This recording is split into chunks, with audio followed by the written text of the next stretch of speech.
নমস্কার, আবার এসে গেছি শ্রী শ্রী মা শারদামণির অমৃত কথা নিয়ে। আমার ভিডিও ভালো লাগলে অবশ্যই লাইক কমেন্ট করবেন, আর যারা এখনও সাবস্ক্রাইব করেননি প্লিজ সাবস্ক্রাইব করবেন, শেয়ার করবেন। আজকে মায়ের পতি সেবা সম্পর্কে বলবো। মা এত সুন্দরভাবে তার পতিকে সেবা করতেন যেন স্বয়ং ভগবানকে সেবা করছেন। শ্রীমা ঠিক সেইভাবেই রামকৃষ্ণের সেবা করে যেতেন। রাত 4টের আগে তিনি উঠে স্নান সেরে ধ্যানে বসতেন, কারণ ঠাকুর তাকে নিয়মিত ধ্যান জপ করতে বলেছিলেন। বাকি কাজ তিনি পরে করতেন। পুজো, জপ এবং ধ্যান করতে প্রায় 1.5 ঘন্টা লাগত। তারপর পুজো হয়ে গেলে, ধ্যান হয়ে গেলে তিনি নিচে এসে রান্না করতেন। রান্না শেষে সুযোগ থাকলে নিজের হাতে ঠাকুরকে তেল মাখিয়ে দিতেন।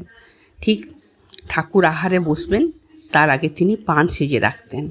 স্নানে যেতেন আর সেই সময় পান রেডি করে রাখতেন। আসন তৈরি করে রাখতেন। আহারে বসিয়ে নানা কথা তিনি বলতেন, যাতে না ঠাকুর আবার ভাব সমাধি হয়ে যায় ঠাকুরের। ওই জন্য নানা গল্প করতেন। ঠাকুরের খাওয়া হয়ে গেলে একটু কিছু মা মুখে দিতেন। তারপর গুনগুন করে গান গাইতেন, কিন্তু জোরে গাইতেন না, পাছে কেউ শুনতে পায়। তারপর কলের একটা বাঁশি বাজতো, তারপর তিনি খেতে বসতেন। ঠাকুরের মা একে বলতো বৃন্দাবনের বাঁশি। প্রায় 1:30-2টোর আগে মায়ের খাওয়া হতো না। বিশ্রাম নিয়ে সিঁড়িতে চুল শুকিয়ে তারপরে আবার 3টে নাগাদ উঠতেন। তারপর তোলা জলে হাত মুখ ধুয়ে সন্ধ্যা আরতির ব্যবস্থা করতেন। এরপর রাতের রান্না